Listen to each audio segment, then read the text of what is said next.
Good afternoon, everybody. The Parsha this week is Parshat BaMidbar. I've entitled it Spiritual and Physical Deserts. As we know, this Parsha comes right before Shavuot, when we complete the cycle of Sfirat Omer, the counting of the Omer, and waiting for Zaman Matan Toratenu.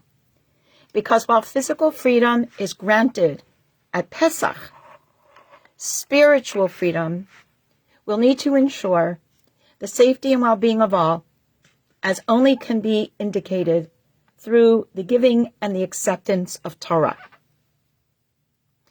At this time, as we transition from the idea of physical freedom to spiritual freedom and all that that entails, I sit here and too often think about the excessive degree of fracture and pain in so much of our world. I think a lot about the two countries on this planet closest to my heart, the United States and Israel, as well as all of the other countries and inhabitants and citizens who are often and most clearly not so different than you or I. We are privileged to live in a land that is a democracy in which many freedoms are afforded us. The guarantee of them is often being tested these days.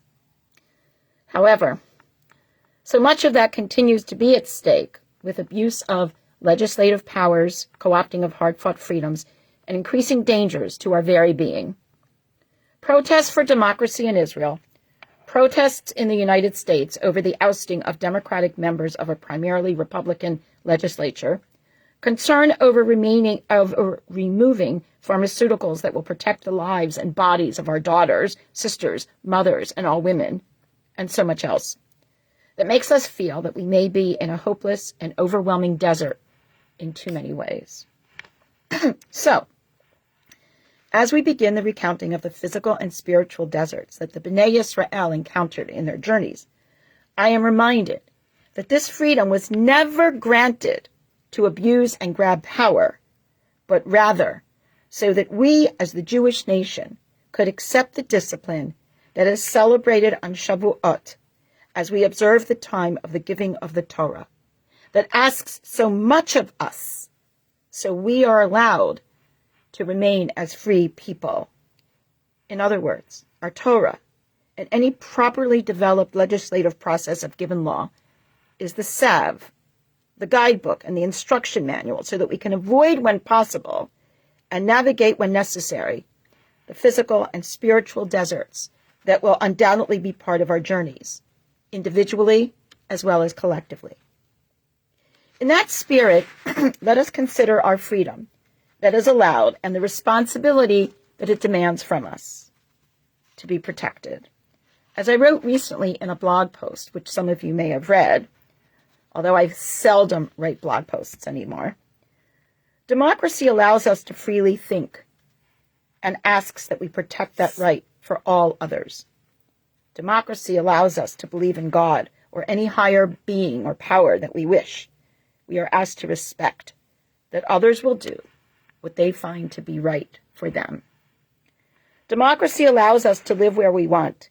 It asks us to acknowledge that all others should be able to do the same. Democracy allows us to choose our own path, our career, and course of life. It asks that we respect the choices of others in doing so for themselves. Democracy allows us to own property, increase our savings and resources. It asks that we share our good fortune with others.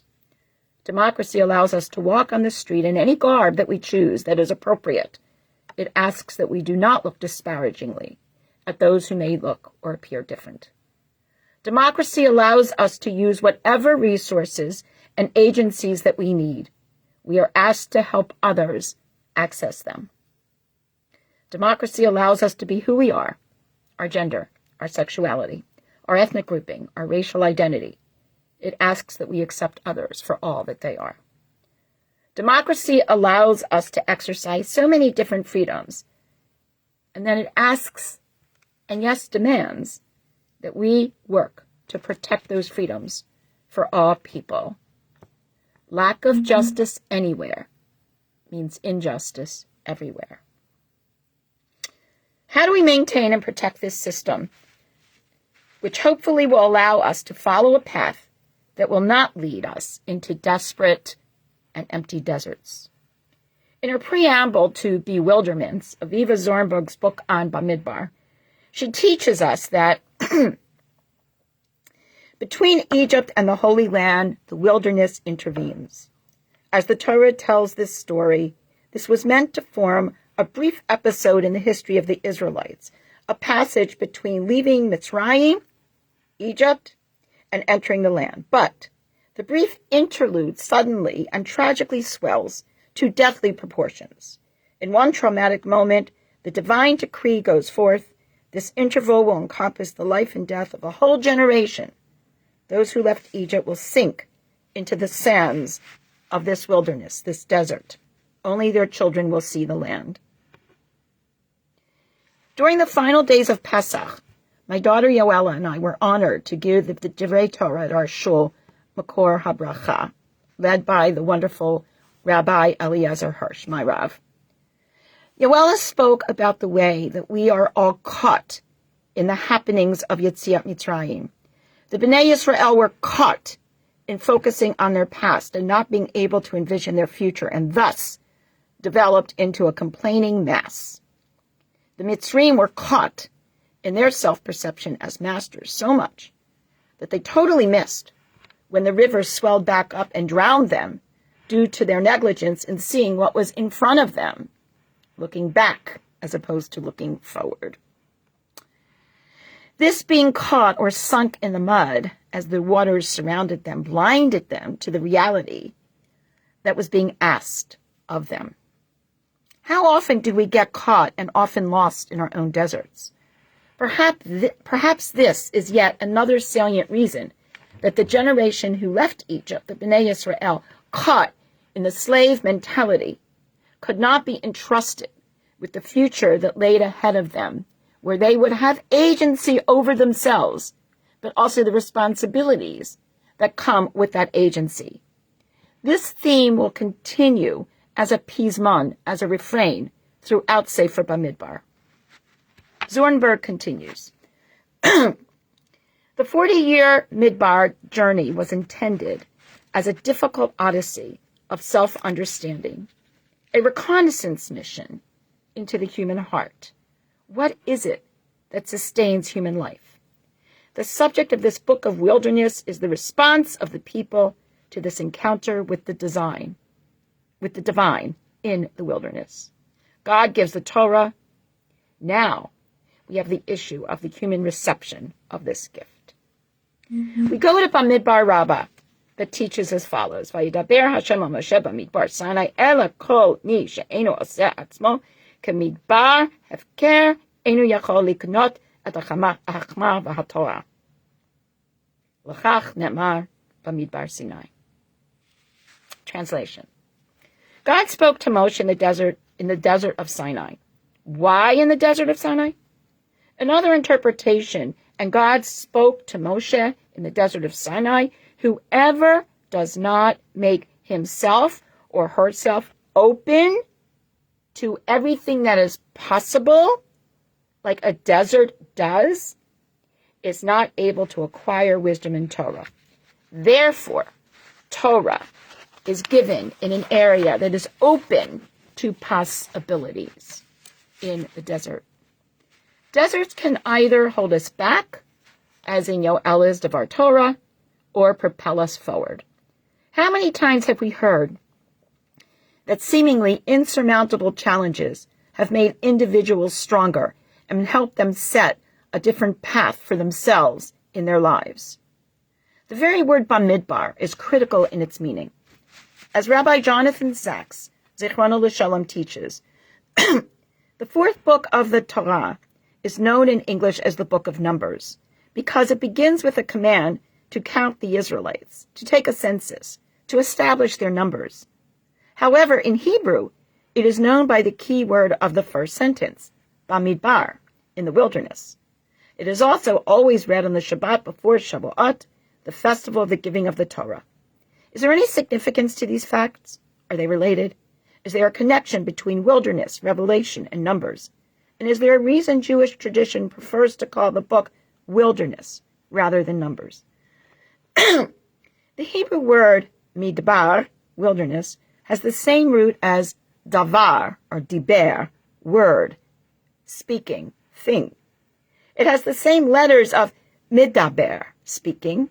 It is in the wilderness that the Israelites hear revelation, hear the word or the speaking of God.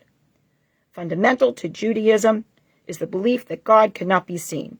For every ancient faith but one, the gods were present in the phenomenon of nature. Sun, stars, sky, sea. They were visible in things that were seen. In Israel, a revolutionary idea reached expression that God is beyond nature and thus communicates to us by word.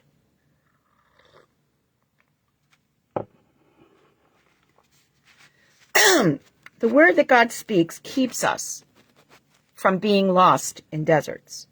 The word becomes tangible, relational, interactional, soothing, protective, and so much more.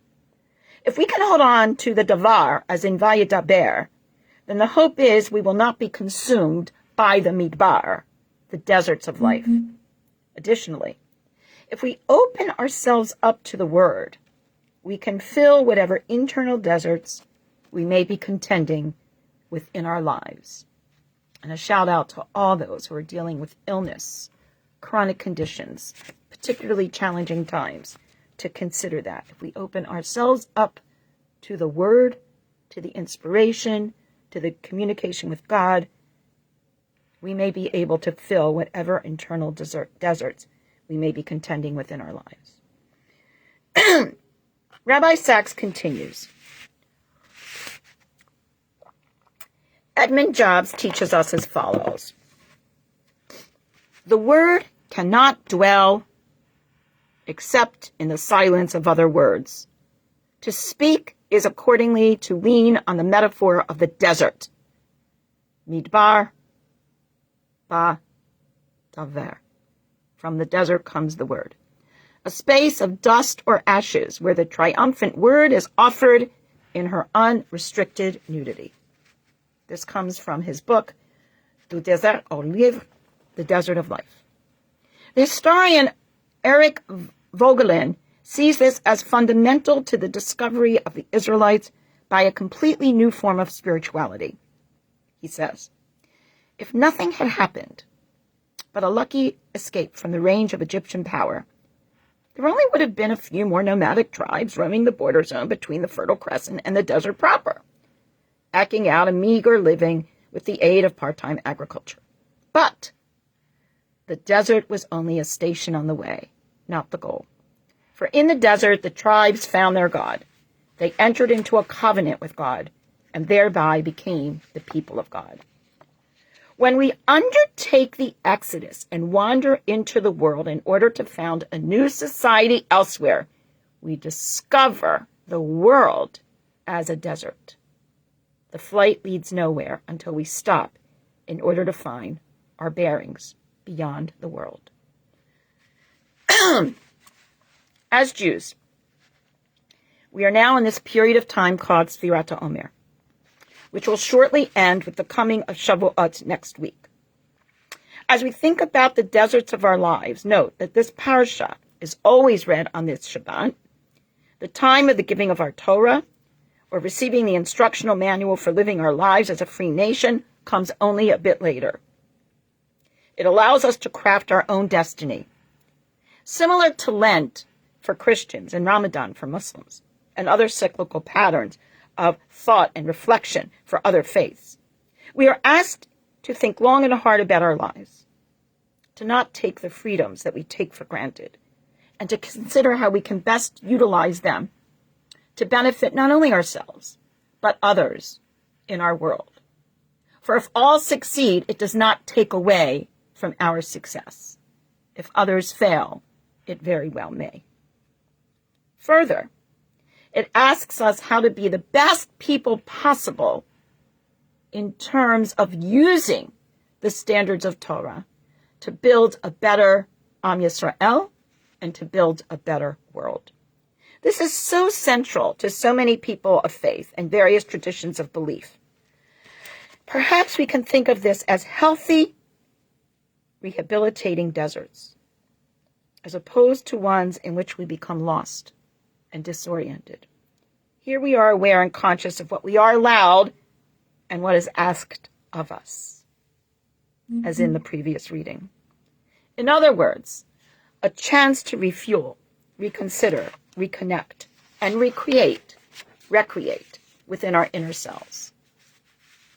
Amalek is the archetypal nation that did not do so, nor understand any of this, and destroyed the weak, the different, the ones who struggled the most. God saved the Jewish nation from their cruel grip, and God did not protect us so that we become Amalek. God did not lead us out of Eretz Mitzrayim so we become as them. Rather, that we may protect all people from any power that is abused that may rise. The Mitzrayim enslaved and controlled our people. This too will not be the goal for us as we take on our freedom, both rights and responsibilities. In order that this not happen, we must all remember not just what is allowed for us, but what is asked of us. In that way, we will build bridges of understanding and acceptance that freedom allows, and not construct the fences that divide, fracture, and threaten that freedom. Eric Vogelin teaches as follows. What emerged from the alembic of the desert is not a people like the Egyptians or Babylonians, Canaanites or Philistines, Hittites or Arameans, but a rather new genus of society, set off from the civilization of that age by their choice to subject themselves to the commands and the demands of the divine. It was a people that moved on the historical scene while living toward a goal beyond history. Aviva Zornberg teaches us that it is interesting to note the many names that are recited in the beginning of this travel log of the Bnei Yisrael's adventures in their travels, noting that individuals make up the collective and that each one contributed in their own way without usurping power, so to speak, each individual maintaining their own identity within the collective, not taking over the collective. This is an important model to follow. When there were those who did not do so, as we have seen and will continue to observe, this does not work out. Part of negotiating one's way out of deserts may very well be to define what the individual part each person plays is, while acknowledging that existing deserts may be exited only through a collaborative effort. The very act of collectively hearing the word of God may be what resolved the problem of deserts in the life of the Jewish nation. At the very end of chapter 1, after reciting all the names and the household numbers, we see this concept in verse 54. V'yasu b'nei Yisrael kachol asher tzivah Hashem et Moshe kein asu. And the children of Israel do everything that God had commanded Moshe that they should do. It is poignant to note that the immediately preceding verse teaches as follows. The Levites will camp around the Mishkan of the testimony, the Mishkan of the community, so that there be no anger upon the congregation of the children of Israel, and the Levites will keep charge of the Mishkan of the testimony. In other words, they have different tasks. We'll see with Korach, we'll see with others, we've seen with Nadav and Abihu, that people do not always accept their individual station within the collective identity, but that when that happens, this will not work well. So the Levites have their role, everybody else has their role, and we read, and the children did exactly according to what God had commanded Moshe, thus they did so. The repetition is important. V'yasu b'nei Yisrael kein asu. They did it. Yes, they did it. Deserts and words are there to teach us. And here we have both in abundance, holding both fear and concern, as well as important potential and opportunity. Clifford M. Urey, who writes for a Catholic audience, explains as follows. In the Bible, Many passages speak of literal deserts and wildernesses, but desert images are also often employed as an opportunity to reflect on our relationship with God. The desert regions of greatest importance in Scripture are the Sinai to the south of Egypt and the Judean wilderness in western central Yehuda and the Arabian desert to the east, separating Yehuda from Babylonia. The dangers the deserts present to human survival can be a warning of what life becomes if we evict God from our lives. The desert can be a sign of punishment awaiting rebels. It can be a symbol of the result of neglectful leadership, as well as a warning sign of divine judgment, as we are taught in the prophets.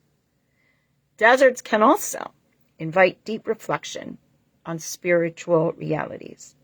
As the lushness of the material world is stripped from our senses by the barrenness of the desert, we might turn our hearts toward God and seek to discover what is truly important and lasting in our lives. As Rabbi Sachs, Aviva Zornberg, and so many others point out, in the desert they heard the word and became the people of the word. We often think of Jews as people of the book, but actually the first iteration is people of the word. So may it be with us as we each and all together work to find our own place in the many deserts in our world today, allowing them to nourish us, to teach us, and to cleanse us, and to make us better, never to destroy or remove us from our core values and beliefs and faith in God, who will continue to protect and guide us with the word Hashem. Vayedaber Hashem el Moshe lemor daber b'nei Yisrael. God speaks to Moshe saying, share my word with the children of Israel. Shabbat Shalom, Lihidra'at. Next week there will be no Parsha Shiur since it is Erev Shavuot. We will continue the following week with Parshat Naso. Be well all, and may you have spiritually uplifting and physically meaningful and soulfully powerful experiences. Lahit.